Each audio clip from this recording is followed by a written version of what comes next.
He didn't step back, even when the yelling turned to orders. I remember thinking, yeah, this guy messed with the wrong man. Not when the man's finger jabbed inches from his face. Not when spit hit his cheek. He blinked once, then tightened his grip on the folded letter. The gate creaked. Someone gasped behind the hedge. No one stepped in. The man kept shouting, kept pointing, kept crossing the line. Logan stayed still, not frozen, just calculating. He looked past the man's shoulder, saw the new camera blinking red, and thought, this is it. You just gave me everything I needed. He wasn't new to confrontation, just selective about how he handled it. Logan Wexler didn't raise his voice, didn't lean in, didn't bite back. But he remembered who spoke first, who waited, who lied. The house wasn't a bargain. It wasn't flashy either. No pool, no view. But the lot line had a curve, the kind that only showed up on pre-war maps. And in the garage, nailed above the fuse box, was a weather-stained blueprint, his grandfather's initials still pressed into the corner. Lot 43. Exempt. Not by accident, by ink. By a builder who walked off the project before the HOA even formed. Only 3 homes like that in the cul-de-sac. Logan knew every name of who lived in the other 2. Still does. He'd driven past this house twice a month for almost a year before it went up for sale. Didn't call an agent, didn't make an offer. He waited until the sign turned yellow and the numbers dropped. Then he walked in, quiet as a question mark, and signed. No one asked why he wanted this one. No one needed to. The neighbors talked, they always do. The couple across the street had their lawn repainted twice. The woman next door once got a letter because her flower bed extended 3 inches past regulation.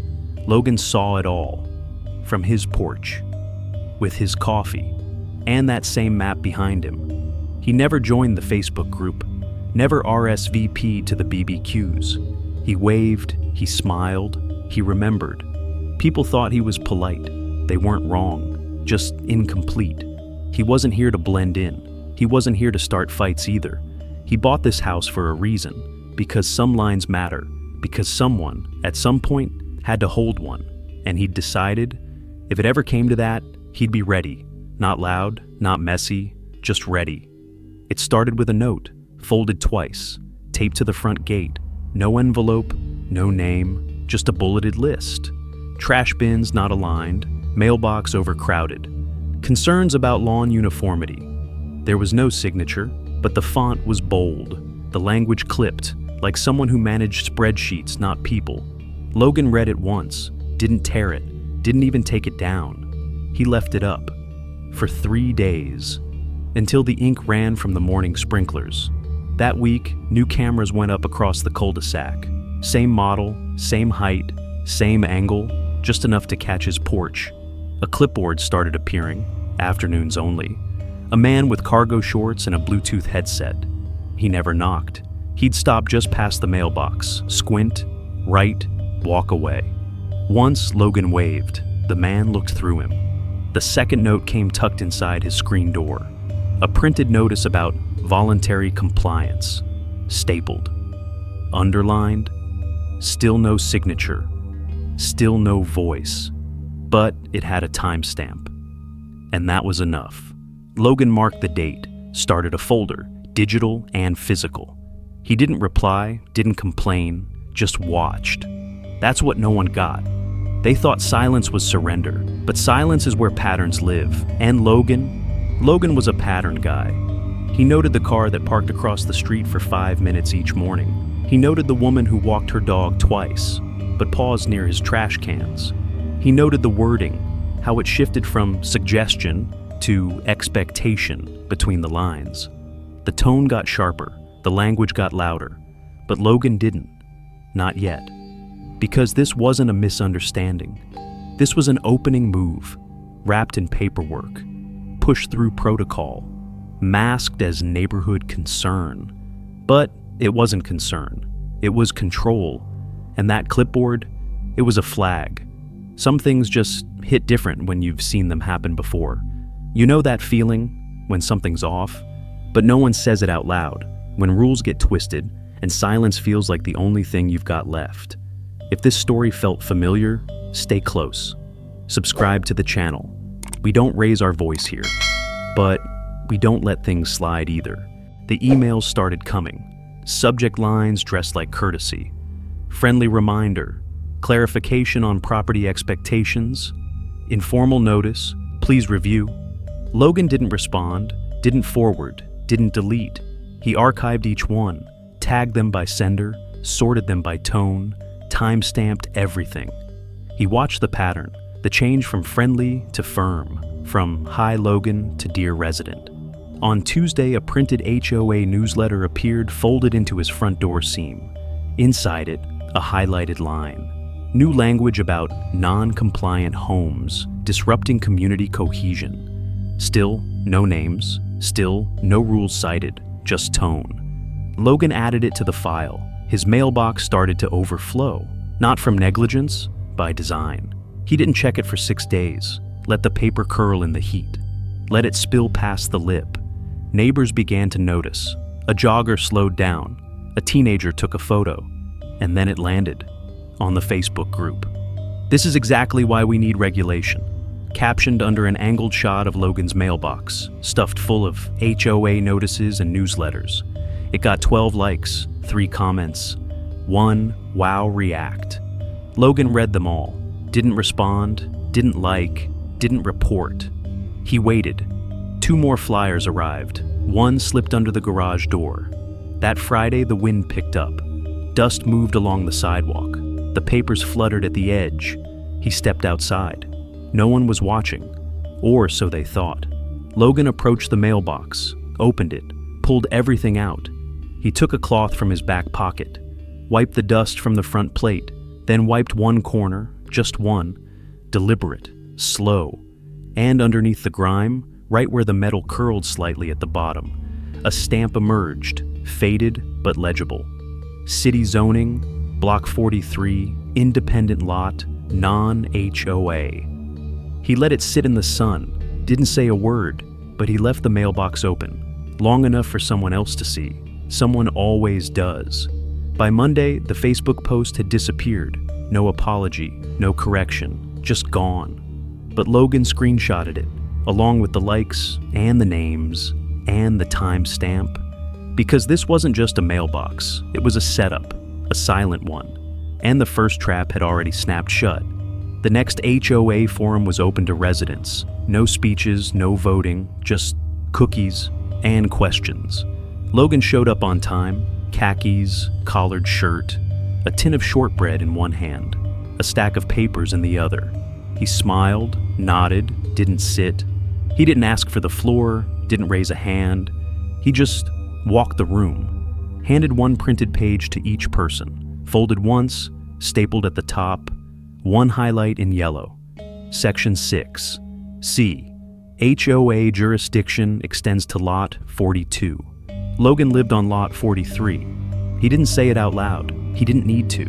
Halfway through the room, a woman with reading glasses froze, held the page closer, then looked at her husband, then at Howard. "You said he was in the HOA," she said.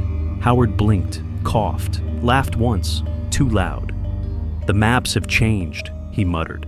"They're old, probably misprinted." Another voice, near the back. "You said you hated the HOA last year. I remember the post." A pause, then 2 nods, then 5. Howard stepped forward, trying to gather himself. "Look, it's about consistency. The whole street benefits when..." Logan offered him a cookie, just held it out, said nothing. Howard didn't take it, didn't finish his sentence.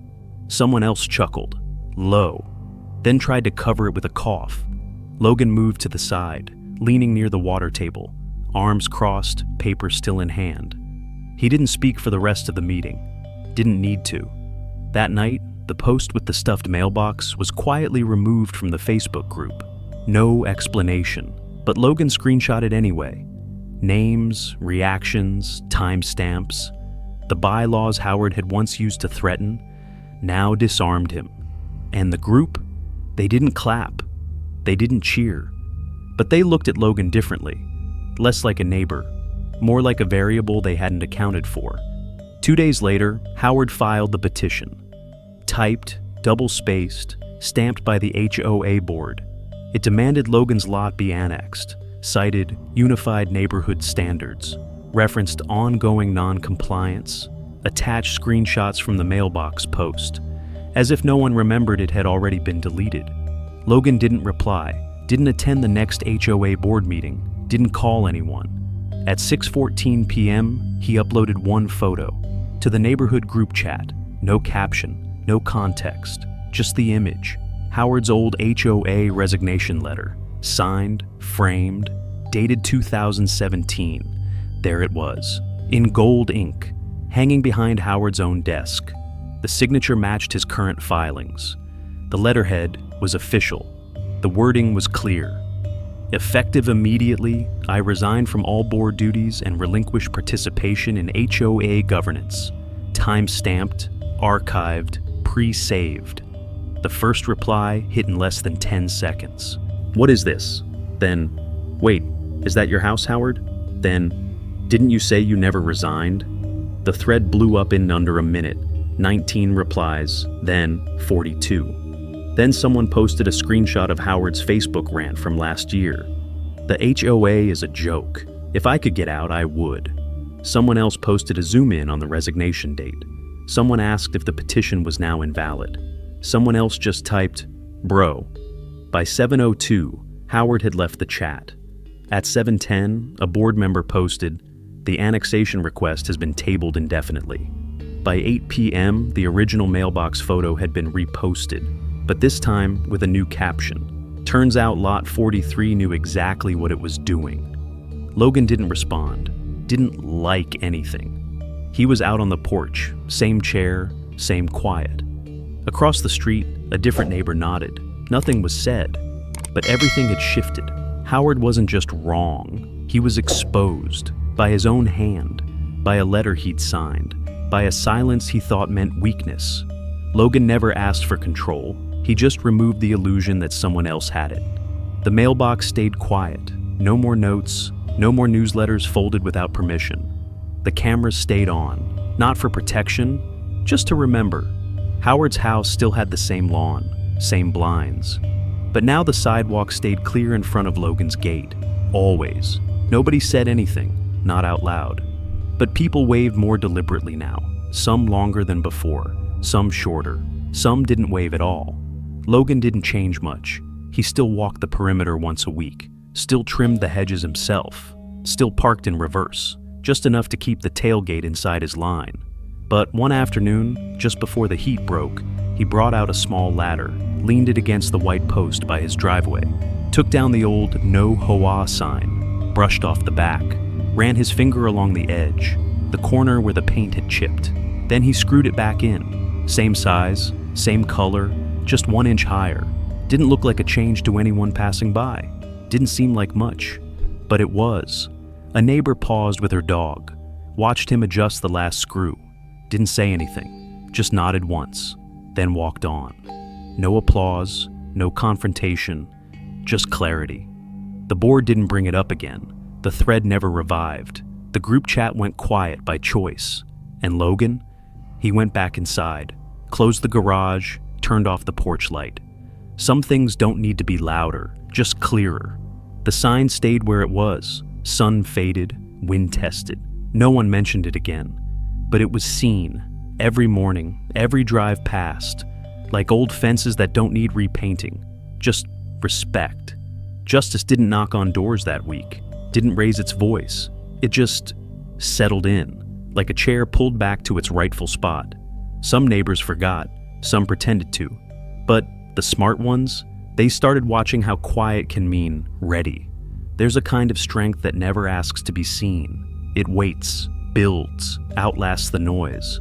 Logan never said what the fight cost him, but he watered the lawn slower now, checked the bolts on the gate twice, tied the trash bin tighter than needed. Sometimes keeping what's yours isn't about taking back, but reminding others they never had it. And some boundaries, they don't need locks, just memory. And a man who doesn't flinch when someone tests the line. Because some things don't need to be louder, just clearer.